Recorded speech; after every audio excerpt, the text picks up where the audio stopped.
A'udzu billahi minasyaitonir rajim. Bismillahirrahmanirrahim. Assalamualaikum warahmatullahi wabarakatuh. Kembali lagi bersama Mang Sukir di channel Sampul Hitam.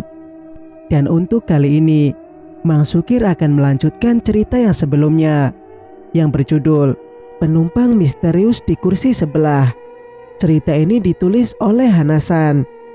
Dan bagi teman-teman yang ingin membacanya secara langsung, teman-teman bisa langsung kunjungi link yang saya sudah siapkan, ada di deskripsi.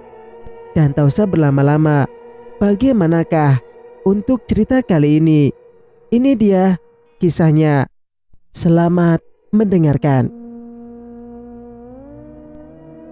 Aku tidak begitu menghiraukan tatapan aneh dan bingung dari penumpang yang duduk di deretan sebelah. Perhatianku tertuju pada anak perempuan yang sekarang duduk di depanku. Sambil berusaha mengingat-ingat di mana aku pernah bertemu dengannya. Karena aku yakin wajah anak kecil ini begitu familiar dan pernah kulihat sebelumnya. Naik kereta api memang tidak senyaman bis malam karena berisik, sehingga aku memasang headset untuk mengurangi kebisingan sambil mendengarkan musik yang kuputar melalui ponsel. Anak kecil yang duduk di depanku tertidur pulas dengan menyandarkan kepala di meja kecil yang ada di depannya. Aku merasakan laju kereta melambat. Sepertinya akan berhenti di salah satu stasiun sebentar, sekitar 5-10 menit, untuk menurunkan penumpang. Sebelum melanjutkan kembali perjalanannya, kugunakan kesempatan ini untuk turun sebentar sambil meregangkan otot kaki dan tangan. Karena beberapa jam duduk dengan satu posisi. Saat hendak turun, aku bermaksud membangunkan anak kecil itu. Namun urung, karena kulihat dia begitu pulas dalam tidur. Aku melangkah menuju salah satu minimarket yang ada di stasiun untuk membeli minuman hangat, secangkir kopi dan coklat hangat untuk anak itu. "Beli kopi di mana, Mbak?" tanya ibu yang duduk di deretan sebelah saat melihatku membawa 2 gelas minuman yang masih mengepulkan asap. "Di minimarket depan, Bu," jawabku sambil menunjuk minimarket yang kumaksud. "Tapi yang antri banyak, takut keburu jalan keretanya. Boleh nggak kalau saya gantiin satu?" ujarnya, bermaksud menggantikan minumanku. "Tapi ini untuk anak kecil yang duduk sama saya, kasihan dia." "Tapi nggak apa-apa deh, buat ibu saja," ujarku sambil memberikan segelas coklat panas padanya. Beliau bermaksud untuk menggantikan dengan uang, namun kutolak dan buru-buru kembali ke dalam kereta. Namun bisa kulihat tatapan aneh dari ibu itu.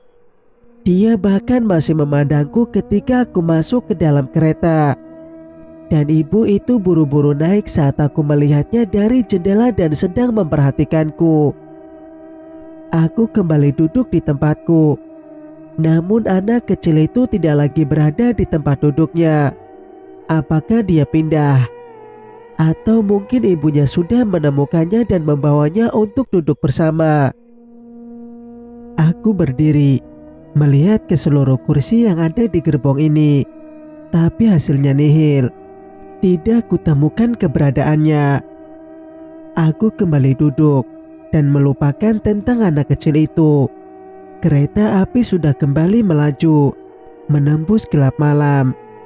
Mata mulai mengantuk ketika ibu yang duduk di deretan sebelah datang dan duduk di depanku sambil membawa kotak makanan. "Mbak, ini ada bekal kue.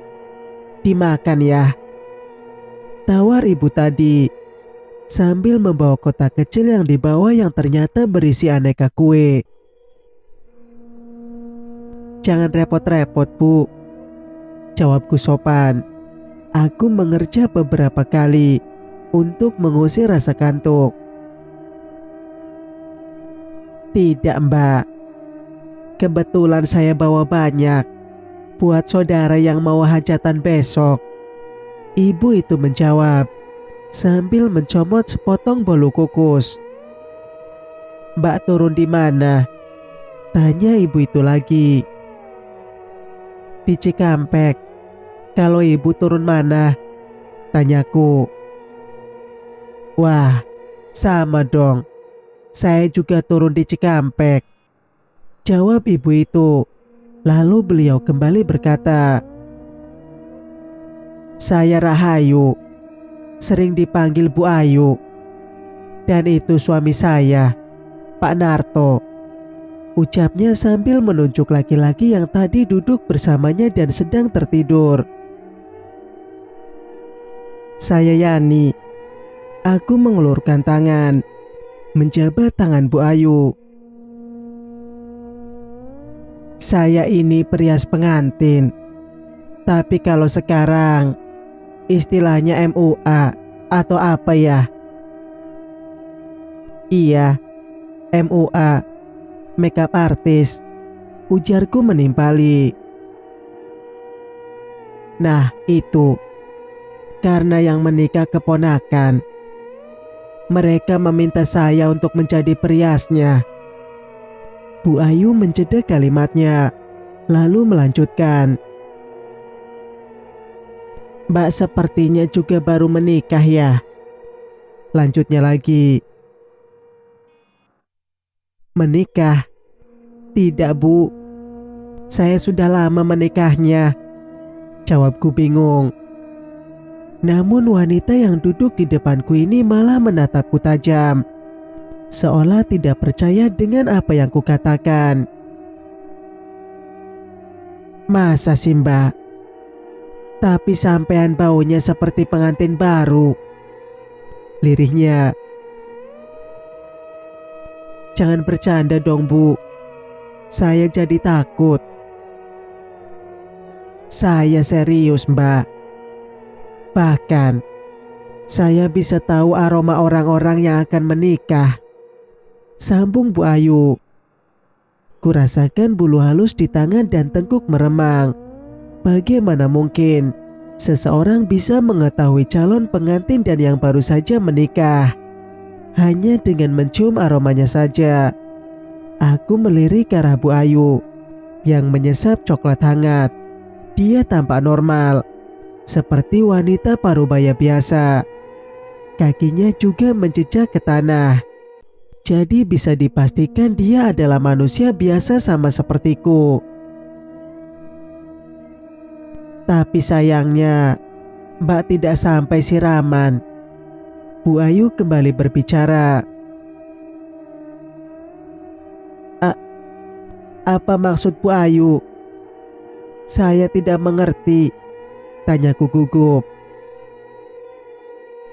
Artinya sampean tidak jadi menikah, padahal semua prosesi sudah dipersiapkan. Apakah dugaan saya benar Mbak? Aku menahan napas, sementara mataku masih menatap lekat Bu Ayu yang duduk santai di depanku. Apakah wanita yang berada di depanku ini tahu tentang ritual yang terjadi padaku waktu itu? Karena dia mengatakan aku adalah pengantin yang belum selesai prosesinya. Bu Ayu, saya tidak paham maksud ibu, elaku, berusaha menghindari percakapan lebih lanjut. Namun sepertinya wanita ini masih belum puas dengan jawabanku. Entah Mbak memang tidak paham atau sengaja tidak ingin membahasnya.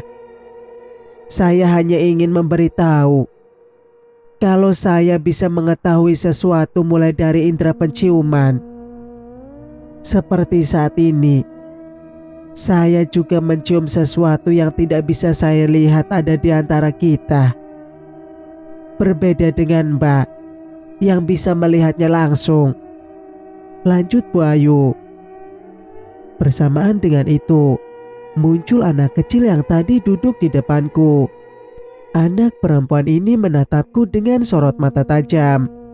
sambil sesekali melihat ke arah Bu Ayu yang duduk di kursi yang tadi dia duduki dengan tatapan tidak suka.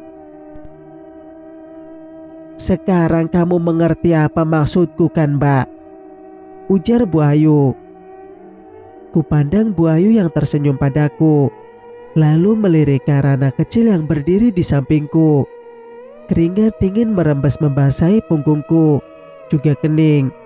Hawa dingin dari pendingin udara di dalam gerbong ini rasanya tidak mampu mendinginkan ruangan ini. Untuk beberapa saat, aku diam, bahkan sampai menahan napas ketika menyadari maksud dari ucapan Bu Ayu. Saat mataku menelusuri sosok anak kecil yang masih berdiri di sebelahku. Kulitnya begitu putih, seputih kapas. Bola matanya hanya berwarna hitam. Dan yang lebih membuatku tercengang adalah ketika kulihat kakinya, ternyata tidak menapak. Dia melayang di udara. Siapa namamu, Nak?" tanyaku, memberanikan untuk bertanya pada anak kecil yang berdiri di sampingku ini, walau dengan suara bergetar. "Tante, ini aku, Dita. Apakah Tante sudah lupa sama aku?" Antara sadar dan tidak, aku mendengar anak kecil itu menyebut namanya, Dita. Dita. "Tante masih ingat. Tapi kenapa kamu ada di sini?" Walau dengan rasa takut dan gugup, ku coba untuk berbicara dengan Dita. "Kenapa Tante tidak datang menolongku? Aku takut sendirian. Di sana begitu dingin dan gelap. Aku takut, Tante," lirih Dita. Suaranya menjadi sedih. "Tapi Tante tidak tahu kamu di mana, Nak. Aku akan memberitahukan pada Tante nanti, setelah orang itu pergi." Dita mendekatkan mulutnya ke telinga dan membisikkan sesuatu padaku. Setelah itu, Dita menghilang. Aku melihat ke arah Bu Ayu yang masih memperhatikanku dengan tatapan yang entah. Samar, kulihat dia menyeringai. "Sekarang kamu mengerti yang kumaksudkan, Mbak. Ternyata dugaanku benar. Kamu bisa melihat apa yang tidak kulihat." Aku tidak menghiraukan ucapan wanita yang duduk di depanku ini, karena masih terngiang-ngiang ucapan Dita barusan. Kalau dia akan mengatakan sesuatu padaku setelah wanita itu pergi. Tapi kenapa? Singkat cerita, sekali lagi, aku mencoba mencari keberadaan Dita di antara para penumpang yang ada di gerbong ini. Namun tetap saja, tidak kutemukan sosoknya. Wanita yang duduk di depanku ini, Bu Ayu, kembali mencomot kue yang tadi dia bawa. Mulutnya mengunyah pelan, sementara hidungnya kembang kempis, seperti mencoba menghirup sesuatu.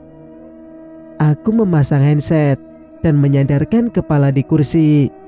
Entah sudah sampai daerah mana sekarang, karena sepanjang perjalanan aku disibukkan dengan kehadiran Dita dan Bu Ayu dengan segala cerita indera penciumannya.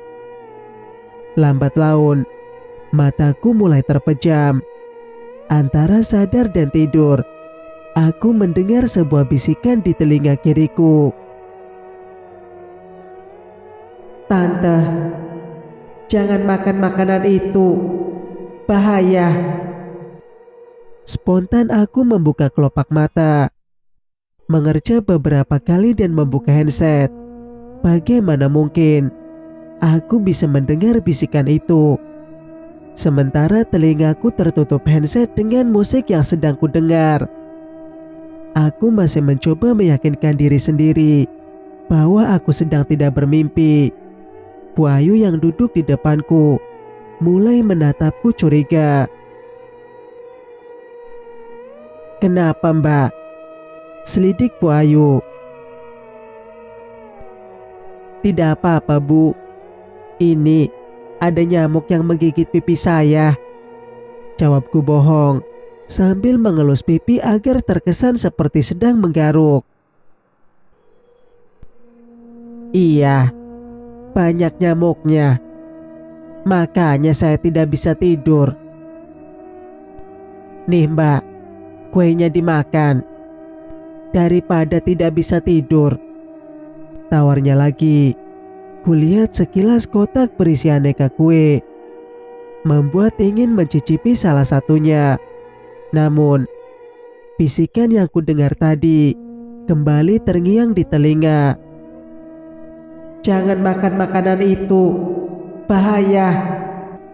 Aku menelan ludah sambil menahan keinginan untuk mencicipi kue tersebut. Kurai gelas yang berisi kopi yang tadi kubeli di minimarket, menyesap sisanya hingga tandas. "Kok cuma dilihatin saja, Mbak? Makan dong, tidak baik menolak rezeki," ucapnya sambil mengambil satu buah kue dan memberikannya padaku. Apa yang harus kulakukan sekarang? Menolak atau memakan kue tersebut? Sementara bisikan yang melarangku untuk memakannya masih terus terngiang di telinga. "Makan, Mbak. Itu kue rumahan. Saya sendiri yang membuatnya," Bu Ayu berkata. Senyum lebar menghiasi wajahnya.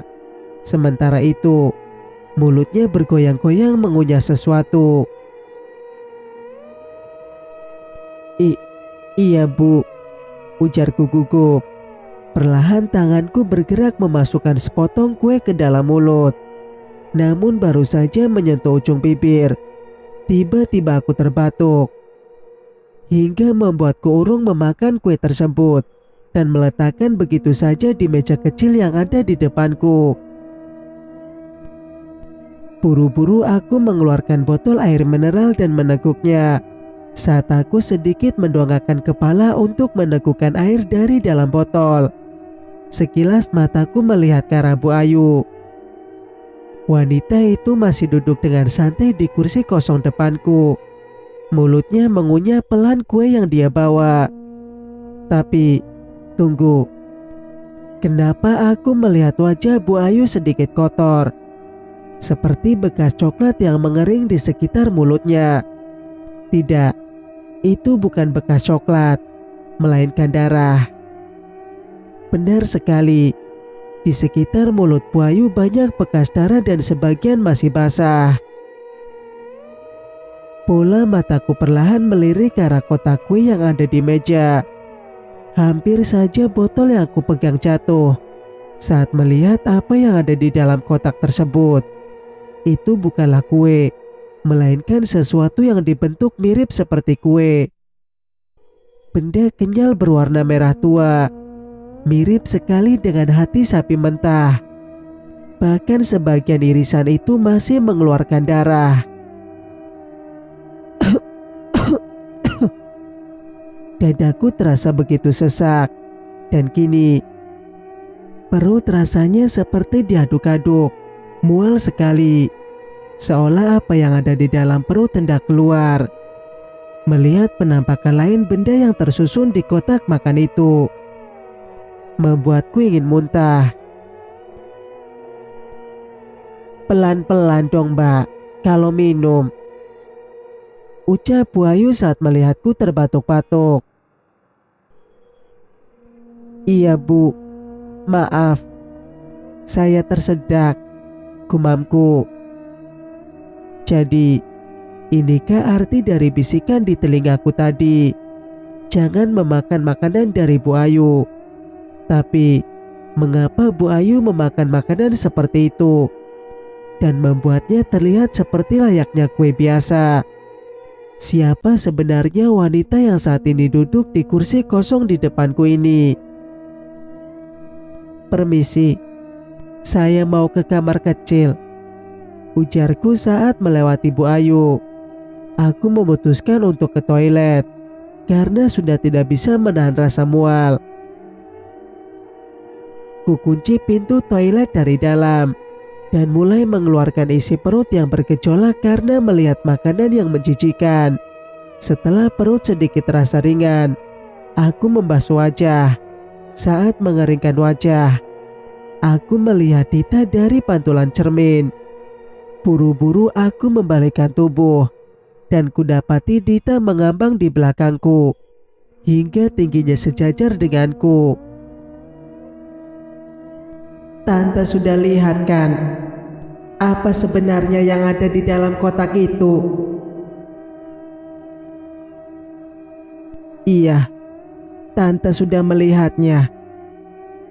"Dita, apakah kamu tahu siapa wanita itu sebenarnya?"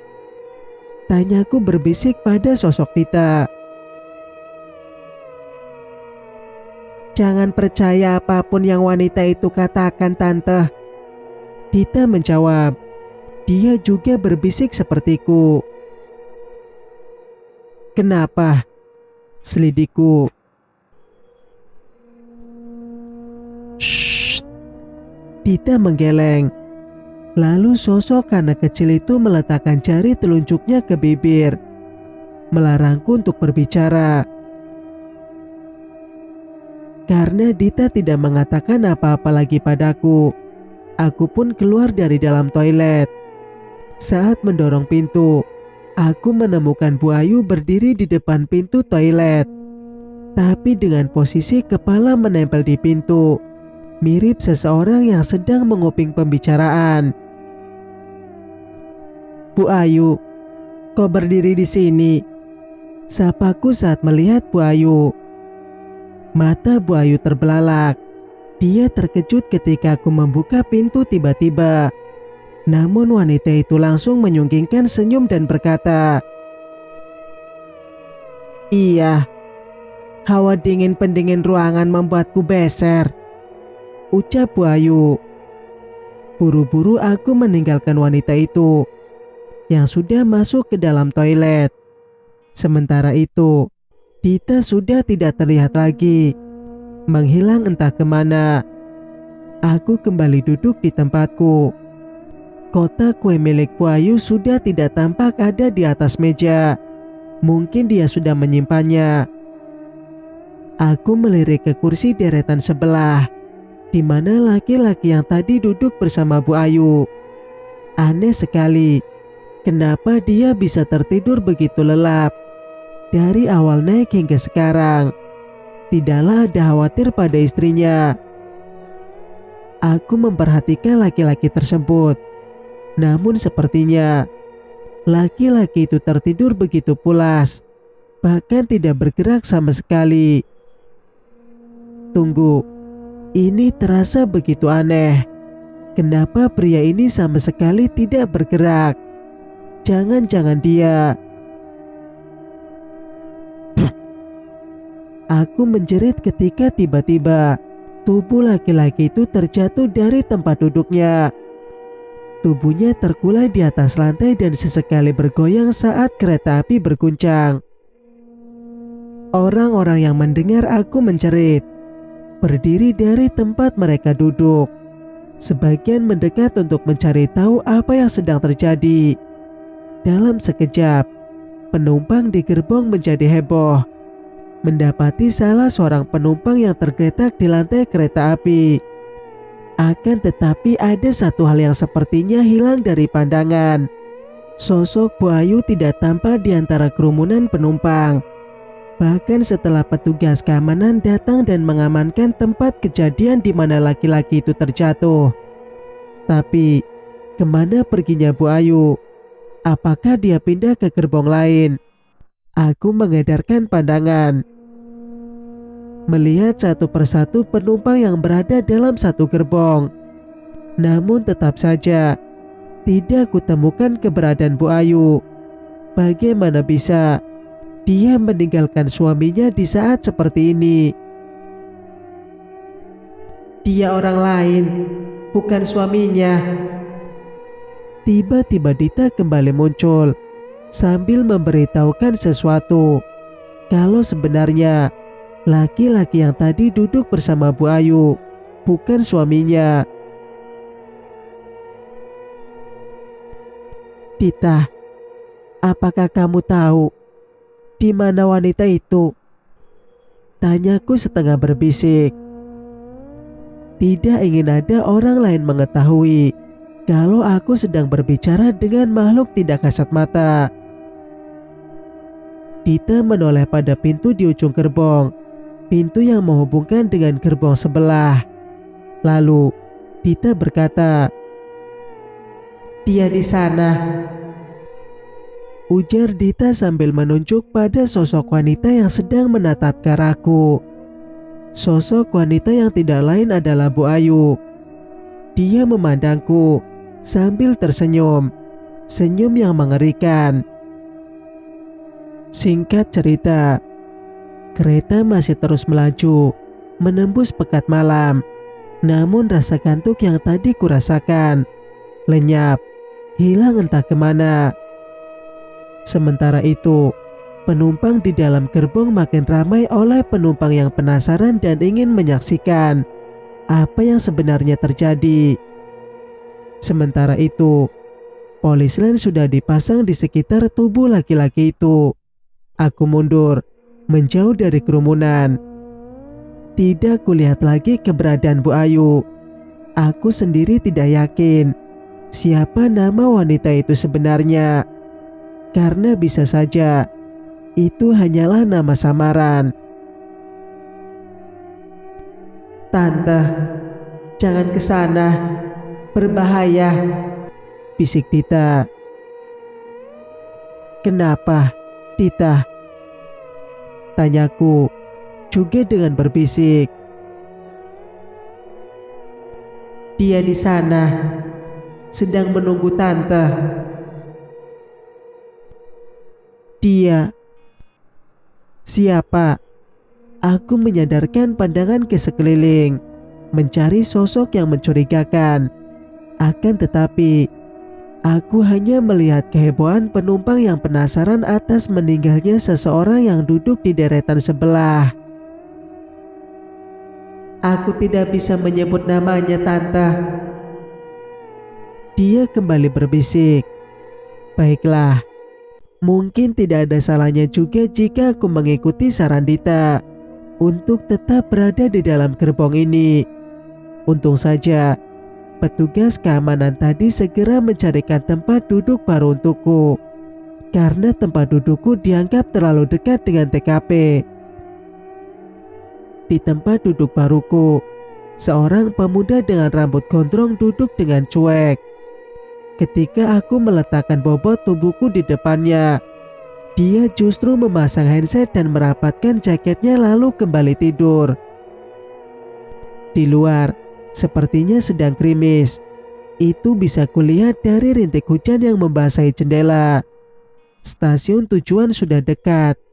Aku sengaja untuk tidak tidur, takut kebablasan. "Dita, setelah ini kamu akan kemana?" Aku bertanya pada Dita dengan suara lirih. "Ikut tante." Aku menarik napas dalam. Entah kenapa, perasaanku jadi tidak nyaman. Walau bagaimanapun, Dita yang saat ini ada di dekatku bukanlah sosok Dita yang pernah ku kenal. Kami kini sudah berada di dimensi yang berbeda, dan aku juga belum tahu apa tujuan anak ini mengikutiku. Aku melirik arloji di lengan kiriku. Waktu sudah menunjukkan pukul 4:15. Itu artinya sebentar lagi kereta akan sampai di Cikampek. Pemuda gondrong yang duduk di depanku masih tertidur pulas. Suara dengkuran terdengar keluar dari mulutnya. Bisa-bisanya dia tidur sampai ngorok di dalam kereta api. Tiba-tiba pemuda itu terbangun, membuka hoodie yang menutup kepalanya. Dia menatapku aneh, Lalu dengan suara serak, khas orang bangun tidur, bertanya padaku, "Mbak, sampean tadi ngomong sama aku tah?" Pertanyaan pemuda gondrong ini membuatku terkejut. Dia seolah tahu dan mendengar apa yang baru saja kukatakan dalam hati. Tidak mas, jawabku gugup. "Jangan suka ikut campur apa yang bukan urusanmu. Nanti kamu ciloko," ujarnya lagi dengan bahasa medok. "Iya mas." Aku mengiyakan ucapannya, walau sebenarnya tidak paham dengan apa yang baru saja dia katakan. Namun aku berpikir kalau pemuda ini sedang mengigau atau ngelindur saat tidur. Setelah itu, pemuda gondrong itu mengangkat tubuhnya, melihat ponsel yang baru saja dia keluarkan dari kantung celananya, lalu kembali duduk bersandar sambil menyilangkan kedua tangan di dada. Cerita pun bersambung. Jika kalian suka dengan ceritanya, jangan lupa untuk like, subscribe, dan nyalakan notifikasinya agar bisa mendengarkan kelanjutan ceritanya. Wassalamualaikum warahmatullahi wabarakatuh.